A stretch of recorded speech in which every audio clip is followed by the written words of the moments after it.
et des politiques mises en œuvre, enfin, ce que l'on appelle la crise. Peut-être commenceras-tu par déminer les mots. C'est à propos de la crise, vous le savez, le jeune président de l'association vous l'a dit, et la façon dont elle a été dénouée, ou dont les hommes de l'État ont cru la dénouer, à coup, soit de politique, mais je ne fais pas l'exposé à la place du professeur Salah, je ne saurais le faire, soit dans des premières politiques de folie budgétaire, auxquelles ensuite ont succédé des politiques d'étranglement. Et donc les hommes de l'État, malheureusement pour les peuples, les idées ont des conséquences, ont appliqué des politiques dont on va vous parler ce soir, et ensuite débattre.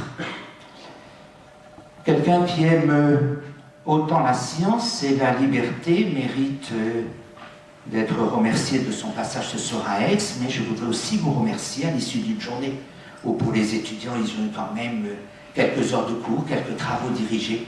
Et puis ce soir, ils trouvent encore le moment ultime et marginal de consacrer 1h30 à la science. Merci Pascal d'être venu nous voir à Aix, et je te cède immédiatement et bien volontiers le micro. Merci bien. Merci Serge pour cette présentation à laquelle je suis sensible. Merci à l'association Students for Liberty de m'avoir invité. Je dois dire que c'est irrésistible quand on m'invite à Aix.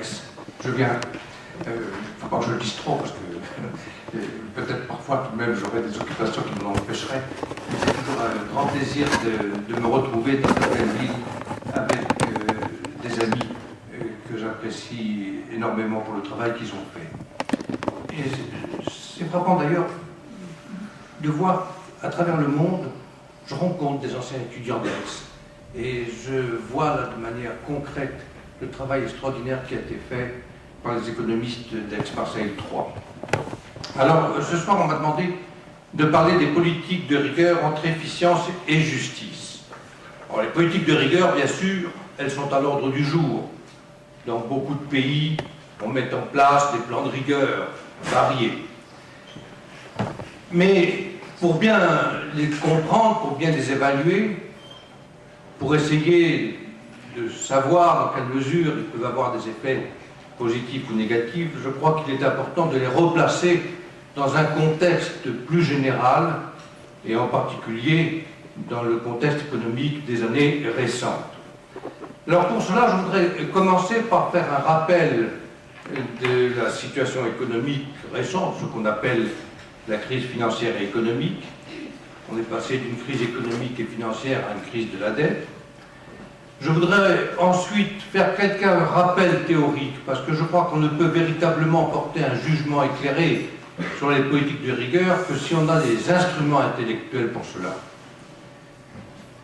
En troisième lieu, j'évoquerai les problèmes justement plus récents de la dette publique, et je terminerai donc par l'évaluation des politiques de rigueur. Bon, je vais essayer de ne pas être trop long de manière à laisser un petit peu de temps à la discussion. C'est toujours un moyen d'éclairer les problèmes. Et je commence donc par rappeler, par évoquer le contexte économique qui a précédé les politiques de rigueur actuelles. Alors, on parle beaucoup, bien sûr, de la crise. J'ai pour ma part une interprétation de la crise qui est divergente par rapport à la plupart de ce qu'on entend. Je l'ai exprimé dans mon livre « Revenir au capitalisme pour éviter les crises ». C'est un titre qui est un peu provoquant, mais il reflète exactement ce que je pense. Et ça illustre d'ailleurs le propos à l'instant de Serge Schweitzer, à savoir que, au-delà de la technique financière concernant la crise, ou concernant les politiques de rigueur, il est important de revenir aux fondamentaux, de pousser l'analyse le plus loin possible.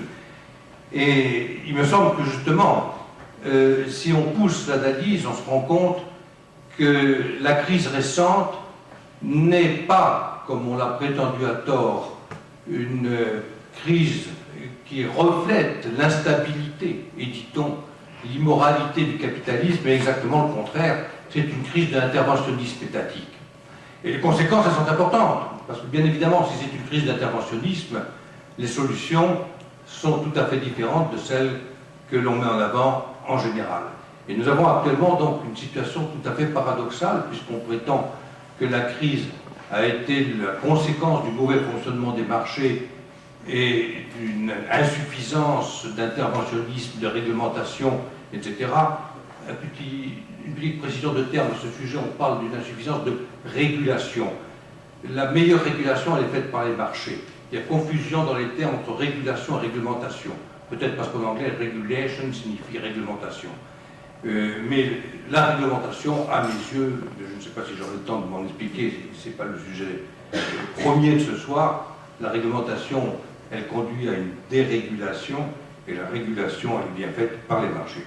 Toujours est-il donc que, par rapport aux idées dominantes, je prends la thèse inverse, et je crois qu'il y a de bonnes raisons pour cela, mais avant de parler de la crise, je voudrais quand même prendre une perspective de plus long terme, parce que ce qui me paraît frappant, c'est que la crise, elle est venue se greffer sur une tendance de long terme, disons 40 ans, qui est caractérisée par une faible croissance et un taux de chômage élevé. Et ça, c'est une constante. Et ce qui est intéressant d'ailleurs, c'est de voir que finalement, ce sont un peu les mêmes causes qui permettent d'expliquer d'une part cette tendance de long terme et d'autre part la crise plus récente. Et je voudrais donc essayer de lier ces problèmes et montrer quelles sont les racines profondes de ces difficultés. Alors, quelques mots à propos de cette stagnation de long terme, de cette situation de chômage persistant, etc. On a connu donc au cours des décennies passées une croissance qui est faible. J'ai ici un graphique apparu dans Le Monde assez récemment, c'était en février, sur la croissance française. C'est assez frappant de voir qu'il y a eu une année de forte croissance, c'était en 1973, il y a eu 6,6%, et puis en 88, 89, 4,7%, c'était...